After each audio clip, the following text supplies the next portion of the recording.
नमस्कार, मैं डॉक्टर चंद्रशेखर हरिंगले। मैं साइकियाट्रिस्ट हूँ। चाइल्ड साइकियाट्रिस्ट करके भी प्रैक्टिस पिछले 18 साल से मिरज यहाँ कर रहा हूँ। आज हम एक नए मानसिक बीमारी या बिहेवियर डिसऑर्डर्स बोल सकते हैं उसके बारे में बात करेंगे। चाइल्डहुड डिसऑर्डर्स बोल सकते हैं उसको। वो है ऑटिज्म स्पेक्ट्रम डिसऑर्डर।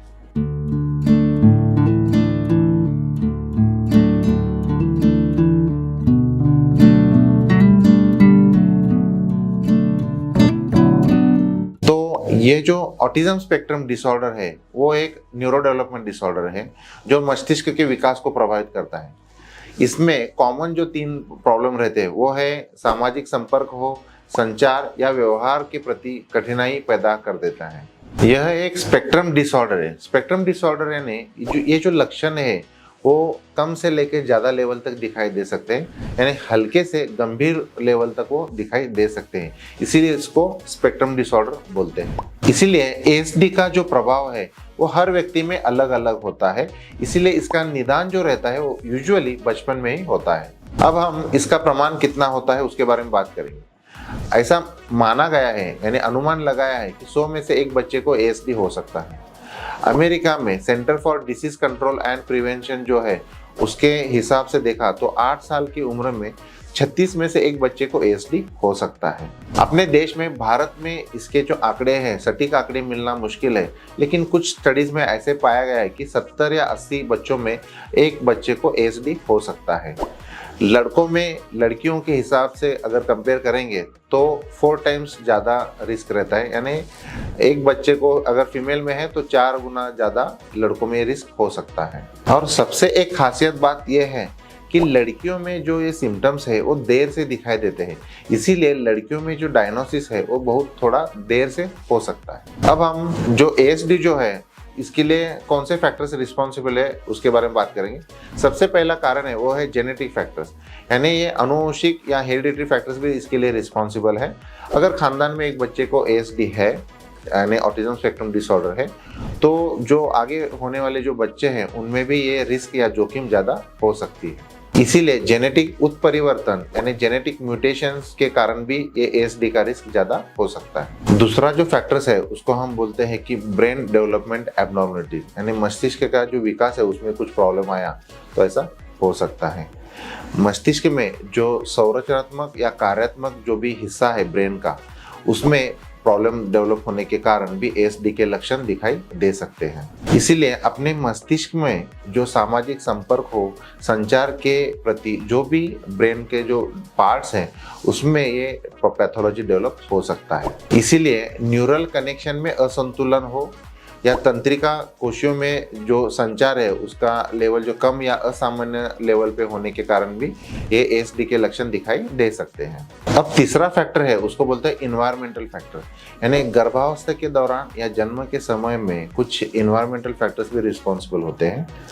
अगर माँ को गर्भावस्था के सिचुएशन में या डिलीवरी के टाइम में अगर वायरल इन्फेक्शन हो जाए, जैसे कि रूबेला का इन्फेक्शन हो जाए, तो ऐसे बच्चों में भी ये एएसडी का रिस्क ज़्यादा हो सकता है। कभी कभी औद्योगिक प्रदूषण हो या पेट्रोलियम प्रोडक्ट्स हो या जहरीले पदार्थ को एक्सपोज होने के कारण भी ये एएसडी का रिस्क ज़्यादा दिखाई दे सकता है। कभी कभी माँ बाप का उम्र ज़्यादा होने के कारण भी ऐसे फैमिली में भी ये एएसडी का रिस्क ज़्यादा हो सकता है।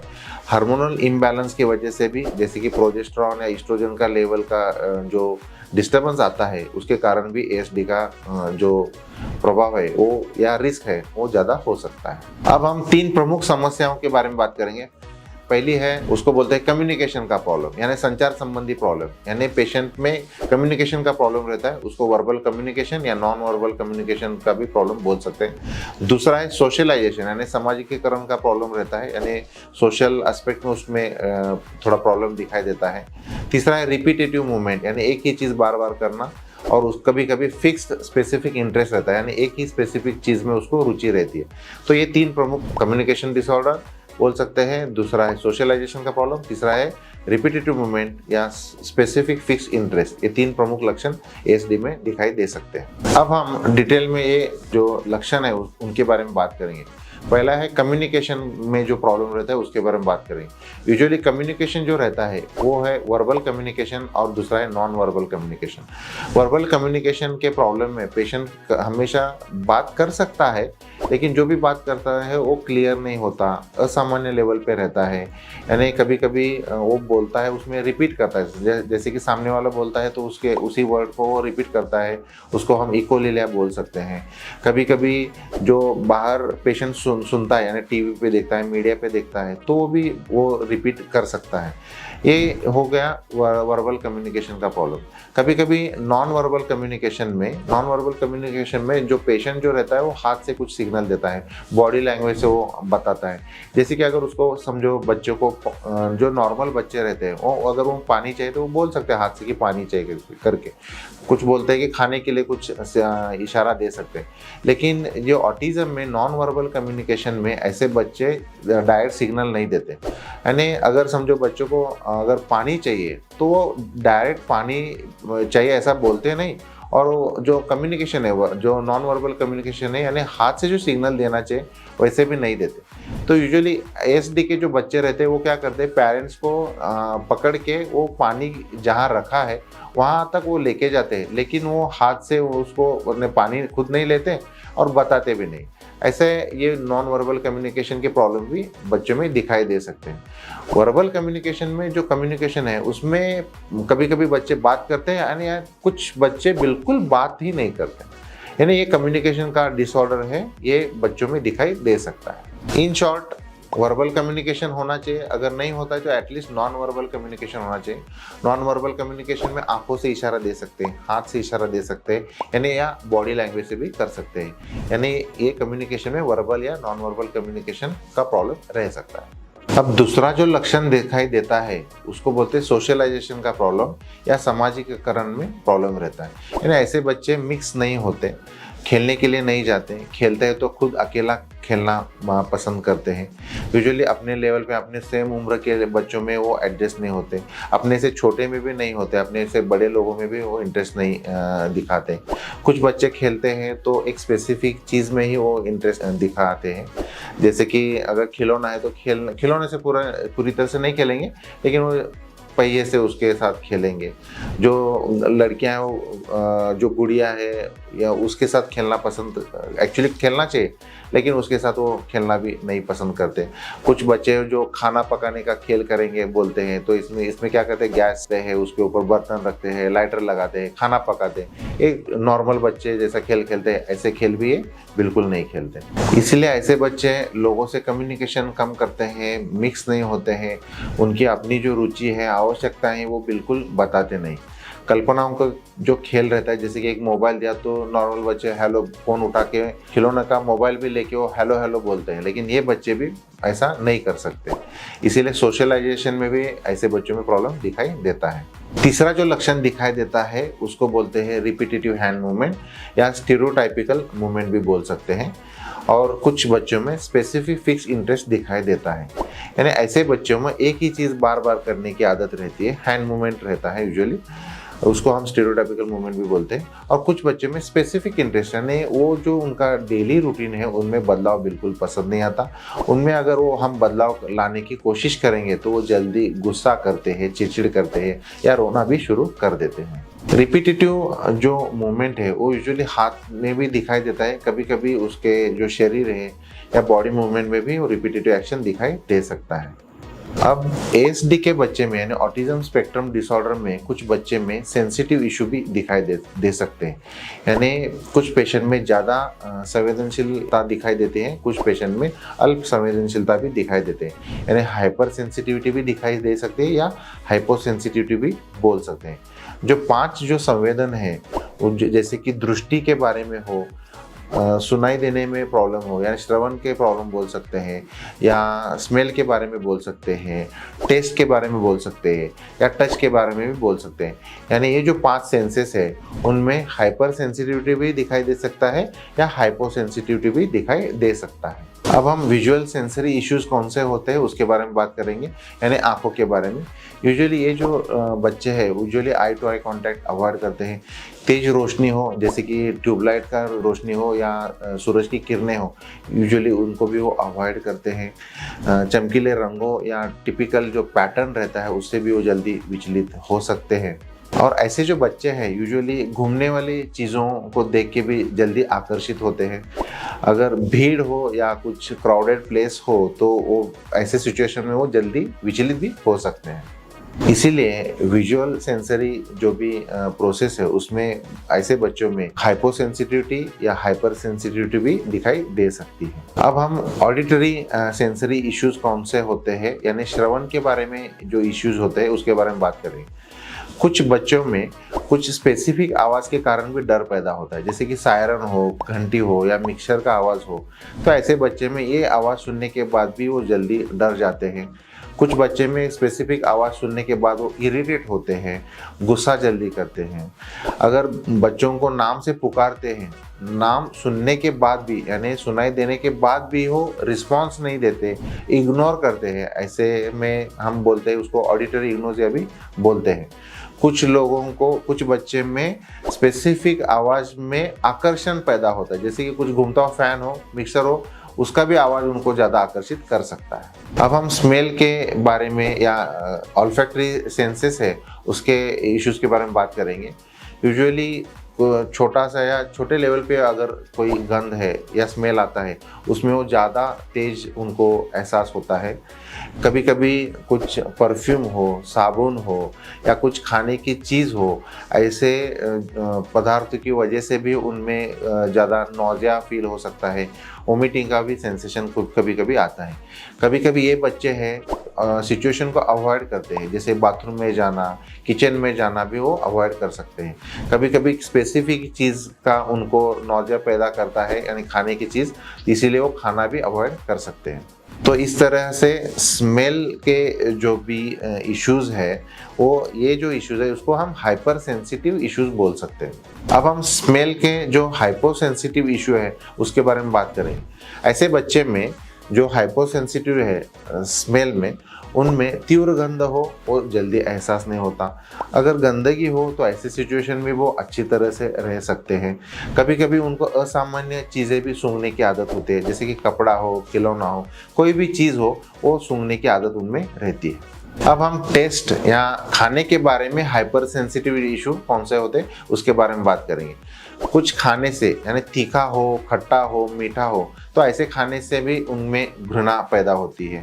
कुछ सिंपल टेस्ट भी अगर रहता है तो उनमें ज़्यादा एहसास होता है, टेस्ट का एहसास होता है, या अजीब फीलिंग उनमें भी आ सकता है, अजीब टेस्ट उनको लग सकता है। कुछ बच्चे हैं वो नई नई चीज़ें खाना बिल्कुल पसंद नहीं करते, मसालेदार या तीखा या गर्म पदार्थ हो वो खाने के लिए अवॉइड करते हैं, यानी एक ही चीज़ उनको खाना पसंद, यानी खाने में उसको उनमें ज़्यादा रुचि दिखाई दे सकती है। अब हम हाइपोसेंसिटिव जो इशू है खाने के बारे में उसके बारे में बात करेंगे। ऐसे जो बच्चे होते हैं वो ज़्यादा तीखा या मसालेदार खाना पसंद करते हैं। जो टेस्ट जो रहता है फूड में वो ज़्यादा डिफ्रेंशिएट नहीं कर पाते हैं। कुछ बच्चे हैं वो स्पेसिफिक फूड ही उनको चाहिए ऐसा रहता है। उनका जो सिलेक्शन है फूड का वो भी कम रहता है, यानी बहुत ही कम आइटम्स वो खाना पसंद करते हैं। कुछ बच्चे में टेक्सचर का भी रोल रहता है, जैसे कि कुछ जो पदार्थ है खाने के वो कुरकुरे रहते हैं या नरम रहते हैं, तो उसके अनुसार भी बच्चे खाना पसंद करते हैं। कुछ बच्चों में खाने के समय में डाइट वो निगलते हैं, यानी चबाने की आदत नहीं होती है। कुछ बच्चे ऐसे ही फूड जो है वो अपने मुंह में वैसे ही रख के बैठ जाते हैं।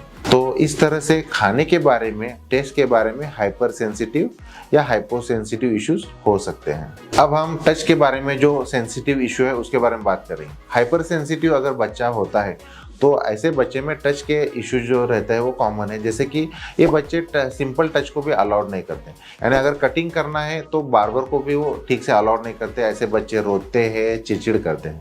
कुछ बच्चे में स्पेसिफिक टेक्सचर का ही कपड़ा वो डालना पसंद करते हैं।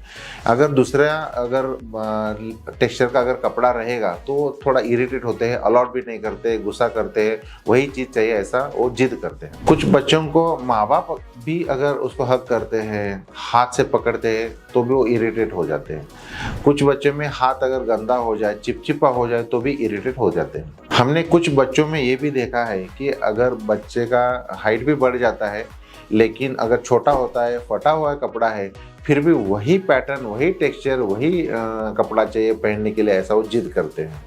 हाइपोसेंसिटिव इश्यूज जो रहते हैं टच के बारे में, ऐसे बच्चे में अगर हम देखेंगे तो ये दर्द होने के बाद भी, कुछ इंजरी होने के बाद भी प्रतिक्रिया कम देते हैं। वो जोर से हग करते हैं, जोर से हाथ लगाते हैं, जोर से गले मिलते हैं, यानी हाइपोसेंसिटिव किड के बारे में ऐसा हो सकता है। जो हाइपोसेंसिटिव चाइल्ड है या ASD के जो बच्चे हैं, उनमें जो स्किन के बारे में या टच के बारे में अगर इम्पोर्टेंट जो लक्षण है, उसमें ऐसा होता है कि ये बच्चे हाथ या पैर या अपने बॉडी को ज़्यादा जोर से रगड़ते हैं। अब हम ऑटिज्म स्पेक्ट्रम डिसऑर्डर के प्रकार के बारे में बात करेंगे। यूजुअली 5 प्रकार इसके रहते हैं। पहला जो है उसको बोलते हैं क्लासिकल ऑटिज्म, यानी इसमें सोशलाइजेशन और कम्युनिकेशन में प्रॉब्लम रहता है। यूजुअली ये जो बच्चे हैं एक ही पैटर्न, यानी एक ही पैटर्न से रहना पसंद करते हैं, बदलाव बिल्कुल पसंद नहीं करते। लेकिन ऐसे बच्चों में भाषा में जो है वो प्रॉब्लम दिखाई देता है और मानसिक विकास में भी जो गति है उसमें भी कम दिखाई दे सकता है। दूसरा जो है उसको बोलते हैं एस्पर्जर सिंड्रोम, यानी ऑटिज्म का ये हल्का लेवल माना गया है। इसमें यूजुअली बौद्धिक क्षमता जो बच्चों में रहती है वो अच्छी रहती है, लेकिन सोशलाइजेशन में ज़्यादा प्रॉब्लम हो सकता है। भाषा में जो प्रॉब्लम रहता है, ये जो लेवल है वो कम दिखाई दे सकता है। तीसरा जो प्रकार है उसको बोलते हैं pervasive development disorder not otherwise specified, यानी ऐसे बच्चे में जो लक्षण है वो क्लासिकल ऑटिज्म या एस्पर्जर सिंड्रोम में जो लक्षण दिखाई देते हैं, इतना क्लियर कट पिक्चर इनमें दिखाई नहीं देता। लक्षण जो है थोड़े लेवल पे दिखाई दे सकते हैं, इसको हम परवेजिव डेवलपमेंट डिसऑर्डर भी बोलते हैं। चौथा प्रकार है उसको बोलते हैं रेट सिंड्रोम। ये एक दुर्लभ प्रकार है। ये यूजुअली फीमेल में या लड़कियों में दिखाई दे सकता है। 6 महीने से 18 महीने तक यूजुअली जो डेवलपमेंट है, शारीरिक या हो या मानसिक डेवलपमेंट नॉर्मल रहता है। उसके बाद धीरे धीरे शारीरिक या मानसिक लेवल है उसमें प्रभाव दिखाई देता है और इम्पेयरमेंट शुरू होता है। इसको हम रेट सिंड्रोम भी बोलते हैं। 5वां प्रकार है उसको बोलते हैं चाइल्डहुड डिसइंटीग्रेटेड डिसऑर्डर, यानी ऐसे बच्चे में मानसिक या शारीरिक जो डेवलपमेंट है 2 से 4 साल तक नॉर्मल हो जाता है। धीरे धीरे ऐसे बच्चे में मोटर स्किल जैसे कि चलना हो, खेलना हो, दौड़ना हो, उनमें प्रॉब्लम दिखाई देता है। यूरिन और स्टूल का जो कंट्रोल है वो चला जाता है, यानी टॉयलेट ट्रेनिंग जो है वो जो कंट्रोल है वो निकल जाता है। इसको हम चाइल्डहुड डिसइंटीग्रेटेड डिसऑर्डर भी बोलते हैं। अब हम ASD के जो बच्चे हैं उनका कैसे इलाज करते हैं, यानी मैनेजमेंट कैसे करते हैं, उसके बारे में बात करेंगे। सबसे पहले जब भी कोई पेरेंट्स हमारे यहाँ आते हैं ये लक्षण उनके लेके, तो उसका डिटेल में इवैल्यूएशन होना जरूरी है। उसके बाद अगर हम जरूरत पड़ने पर कुछ पेशेंट का हम MRI कर सकते हैं, फंक्शनल MRI भी रह सकता है। कुछ पेशेंट में जेनेटिक स्टडी करनी पड़ सकती है। स्क्रीनिंग टूल्स अलग अलग है, उसका हम यूज़ करते हैं। कुछ बच्चों में IQ टेस्ट करना जरूरी है। जरूरत के हिसाब से जो भी टेस्ट की रिक्वायरमेंट है उसका डिसीजन हम लेते हैं। उसके बाद आता है ट्रीटमेंट का प्लान। अभी ट्रीटमेंट में यूजुअली जो है वो जो ट्रीटमेंट है वो डिवाइड किया गया है फार्माकोथेरेपी में और काउंसलिंग में। नए नए ट्रीटमेंट मॉडलिटीज भी हमें अवेलेबल है, तो उसके बारे में हम बात करेंगे। पेरेंट्स को मैं ये बताना चाहता हूँ कि ASD का डायग्नोसिस हम करेंगे, लेकिन उससे पहले थोड़ा हमें टाइम देना जरूरी है। यूजुअली ऐसे बच्चे में इवैल्यूएशन के लिए 3 या 4 सेशन लगते हैं। कुल मिला के 3 से 5 घंटा भी लग सकता है। तो ये जानना जरूरी है कि ये बच्चे तुरंत रिस्पॉन्स नहीं देते। उनके रिस्पॉन्स जो है उनके मूड के हिसाब से भी हो सकता है, इसीलिए डायग्नोसिस के लिए 3 से 4 सेशन शुरू में लग सकते हैं। फार्माकोथेरेपी में एज सच ASD के लिए टिपिकल ड्रग नहीं है, लेकिन कुछ पेशेंट में बिहेवियरल प्रॉब्लम्स रह सकते हैं। कुछ पेशेंट में डिप्रेसिव सिम्टम दिखाई दे सकते हैं, कुछ पेशेंट में साइकोटिक सिम्टम भी दिखाई सकते हैं या मूड सिम्टम्स भी दिखाई दे सकते हैं। ASD में ADHD के यानी attention deficit hyper activity disorder के भी लक्षण दिखाई दे सकते हैं।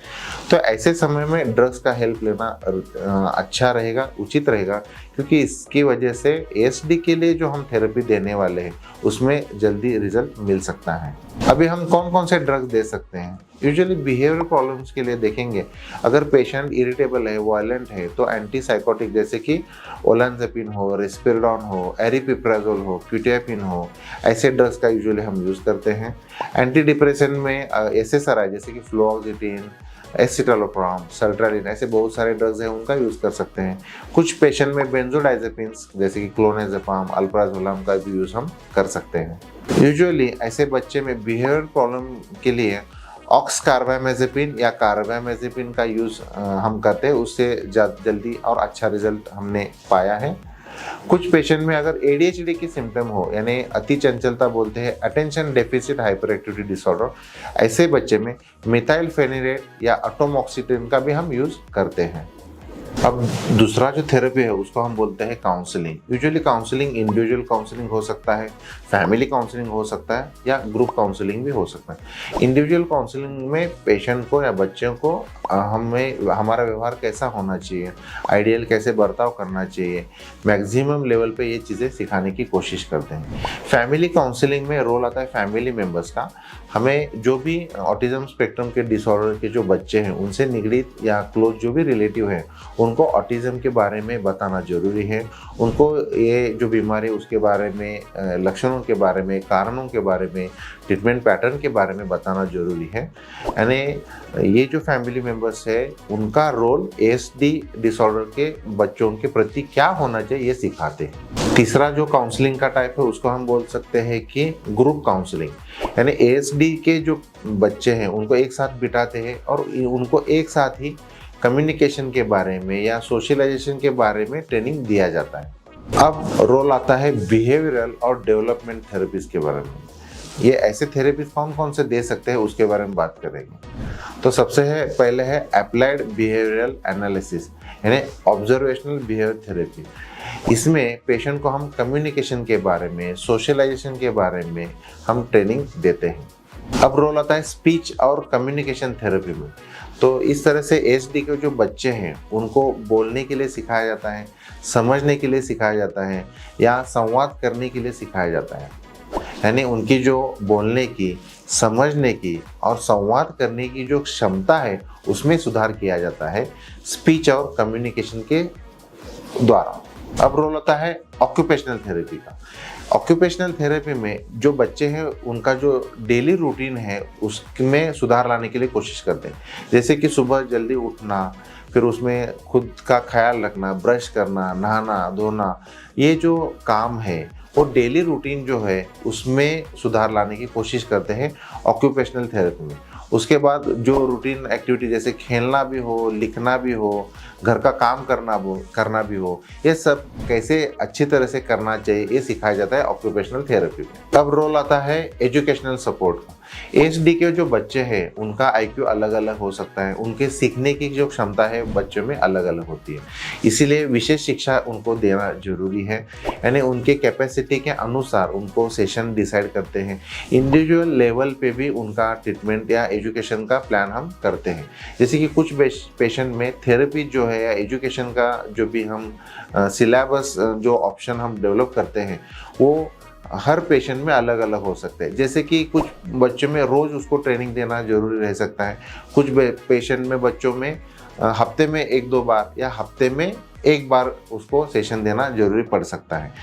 कुछ पेशेंट में हमने आउटरीच प्रोग्राम का भी हमने प्लान किया है, जैसे कि 1 महीने के लिए उसका हम शेड्यूल कर सकते हैं। कुछ बच्चों को हम साल भर उसका जो एजुकेशन सिस्टम है या पैटर्न है या सपोर्ट है हम देने की कोशिश कर सकते हैं। ये जो डिसीजन है वो हर बच्चे में उसके जो प्रॉब्लम्स है उसके अनुसार हमारे जो एक्सपर्ट है वो डिसाइड करते हैं। उसके बाद रोल आता है फैमिली और सोशल सपोर्ट का। एएसडी के जो बच्चे हैं उनके जो फैमिली मेम्बर्स हैं उनको इस बीमारी के बारे में अवेयरनेस होना ज़रूरी है। उनको ये एएसडी के बच्चे हैं उनको पूरी तरह से सपोर्ट करना ज़रूरी है। उसके बाद सोशल सपोर्ट में हमें भी सोशली अगर हम कंसिडर करेंगे तो ऐसे बच्चों को हमें एक्सेप्ट करना है। ये जो बीमारी है कभी भी किसी को भी हो सकती है, इसलिए एएसडी के बच्चों को सोशल और फैमिली सपोर्ट इम्प्रूवमेंट के लिए मिलना जरूरी रह सकता है। अब रोल आता है लाइफस्टाइल और डाइटरी चेंजेस। ऐसे बच्चों को एक स्वस्थ आहार मिलना जरूरी है और ऐसे बच्चों को रोज एक्सरसाइज करना जरूरी है। डाइट में यूजुअली जो गेहूं है उसमें जो ग्लूटेन है वो अवॉइड करना जरूरी है, और दूध में जो केसिन है वो भी अवॉइड करना जरूरी है। ऐसा क्यों? तो कुछ बच्चे जो ASD के जो बच्चे हैं ये ग्लूटेन सेंसिटिव या केसिन सेंसिटिव होते हैं, इसीलिए खाने में दूध और गेहूं के जो पदार्थ है वो अवॉइड करना उचित रहेगा। ASD के जो बच्चे हैं उनको पैक्ड फूड देना बंद करो, क्योंकि उनमें प्रिजर्वेटिव रहते हैं, कलरिंग एजेंट रहते हैं, उनमें न्यूरोटॉक्सिन्स रहते हैं, इसकी वजह से ये फूड बंद करो। वैसे ही जैसे कि वो बिस्किट रहे, कुरकुरे रहे, चिप्स रहे, चॉकलेट रहे, यूजुअली ऐसे पेशेंट को या ASD के बच्चों को देना बंद कर दो। अब रोल आता है बिहेवियर थेरेपी का। बिहेवियर थेरेपी में ऐसे बच्चों को, ASD के बच्चों को मोबाइल देना बंद कर दो, टीवी के सामने बिठाना भी बंद कर दो। यूजुअली पेरेंट्स अपना खुद का काम करने के लिए, उनका डिस्टर्बेंस अवॉइड करने के लिए ऐसे बच्चों को मोबाइल दे देते हैं या टीवी देखना अलाउड करते हैं, लेकिन ऐसे बच्चों में ये वन साइडेड इंटरेक्शन होने के कारण ये जो ऑटिज्म के जो लक्षण हैं वो बढ़ सकते हैं, ज़्यादा दिखाई दे सकते हैं और ज़्यादा प्रॉब्लम बढ़ सकता है। इसीलिए यूजुअली टीवी और मोबाइल अवॉइड करो। इससे बेहतर है कि ऐसे बच्चों को खेलने के लिए बाहर लेके जाओ, बगीचे में लेके जाओ, कुछ एक्टिविटी सिखा दो, जैसे ट्रेकिंग हो, आउटडोर एक्टिविटी उनको सिखा सकते हो, आउटडोर खेल जो है वो उनको दे सकते हो। अब रोल आता है सेंसरी इंटीग्रेशन थेरेपी का। ASD के जो बच्चे हैं उनमें 5 सेंसेस का प्रॉब्लम रहता है, जैसे कि दृश्य के बारे में हो, श्रवण के बारे में हो, स्मेल के बारे में हो, टेस्ट के बारे में हो, टच के बारे में। तो ये बच्चे हाइपर सेंसिटिव रहते हैं, कभी कभी हाइपो सेंसिटिव भी रहते हैं। तो ऐसे बच्चे में सेंसिटिव इशू के कारण अलग अलग थेरेपी देना जरूरी रहता है। तो उदाहरण के तौर पर अगर देखेंगे तो झूला झूलना यानी स्विंग का यूज करना, बॉल थेरेपी का यूज करना यानी बॉल यूज करना, कभी कभी ब्रश का यूज करना, मसाज थेरेपी का यूज करना। तो ये अलग अलग जो सेंसरी इश्यूज है उनके हिसाब से पेशेंट को थेरेपी देना जरूरी है। हमारा और एक वीडियो आ रहा है सेंसरी इंटीग्रेशन थेरेपी का, आप जरूर वो देख लीजिए बाद में। उसके बाद आता है सोशल स्किल ट्रेनिंग, यानी सामाजिक संकेतों को पहचानना, उसको सही तरीके से रिस्पॉन्स देना, लोगों से बात करना, उनके साथ मिलना, एक साथ काम करना, ये ऐसे बच्चों को सिखाना जरूरी रहता है। अब रोल आता है म्यूजिक और आर्ट थेरेपी का। ऐसे बच्चों को अगर संगीत का या कला का कोई थेरेपी हम देते हैं तो ऐसे बच्चों को डेवलपमेंट के लिए बेनिफिट डेफिनेटली हो जाता है। और ये जो म्यूज़िक और आर्ट थेरेपी है वो जो है वो कम्युनिकेशन रहे या सोशलाइजेशन के एस्पेक्ट से अगर देखेंगे तो डायरेक्टली या इनडायरेक्टली पेशेंट में या बच्चों में डेफिनेटली हेल्पफुल रह सकता है। उसके बाद रोल आता है फिजिकल थेरेपी। ऐसे बच्चों को अगर बैलेंस के हिसाब से देखेंगे या कोऑर्डिनेशन के हिसाब से, फिजिकल डेवलपमेंट के हिसाब से कुछ एक्टिविटीज़ हम देते हैं जिसके वजह से पेशेंट में डेवलपमेंट या बेनिफिट हो सकता है। कुछ बच्चों में ब्रेन एक्सरसाइज भी हम करवाते हैं, जैसे कि लॉजिकल पजल्स हो या पिक्चर बेस्ड गेम्स हो, उनके द्वारा हम पेशेंट को जो ब्रेन एक्सरसाइज होता है ये भी हम सिखाते हैं। कुछ बच्चों को मेमोरी डेवलपमेंट के लिए कॉग्निटिव एक्सरसाइज सिखाते हैं, मेमोरी इंप्रूवमेंट के लिए मेमोरी गेम्स है, कार्ड गेम्स है, ये भी हम बच्चों को सिखाते हैं। इसके अलावा हम अलग अलग थेरेपीज का भी यूज़ करते हैं, जैसे कि आयुर्वेदिक ट्रीटमेंट भी हो, होम्योपैथिक ट्रीटमेंट भी हो, हम उसका यूज़ करते हैं डिपेंडिंग अपॉन पेशेंट्स। कुछ पेशेंट में पंचकर्म का भी यूज़ हमने किया है, करते हैं। और कुछ पेशेंट में अभी नया जो ट्रीटमेंट ऑप्शन अवेलेबल है उसको बोलते हैं RTMS यानी रिपीटेटिव ट्रांसक्रैनियल मैग्नेटिक स्टिमुलेशन। ये RTMS जो टेक्निक है वो नई है। इसमें क्या करते हैं कि यूजुअली हम मैग्नेटिक पल्सेस का यूज़ करते हैं। फ्रंटल लोब जो है उसमें यूजुअली केमिकल इम्बैलेंस रहता है, तो हम क्या करते हैं कि ये मैग्नेटिक बेल्ट है, वो मैग्नेटिक बेल्ट हम यूजुअली ब्रेन के ऊपर यानी सिर के ऊपर लगाते हैं और उससे मैग्नेटिक फील्ड जनरेट करके सेल्स और न्यूरॉन का जो हाइपो एक्टिविटी रहता है उसको हम एक्टिव करते हैं, और उसकी वजह से ऐसे बच्चों में जो केमिकल का इम्बैलेंस का जो थोड़ा बहुत रोल है वो भी नॉर्मल होने में हेल्प होता है। तो कुछ स्टडीज़ में ये पाया गया है कि RTMS थेरेपी भी ऑटिज्म स्पेक्ट्रम डिसऑर्डर के बच्चे में हेल्पफुल होता है। तो इस तरह से आज हमने ऑटिज्म स्पेक्ट्रम डिसऑर्डर के बारे में डिस्कशन किया है।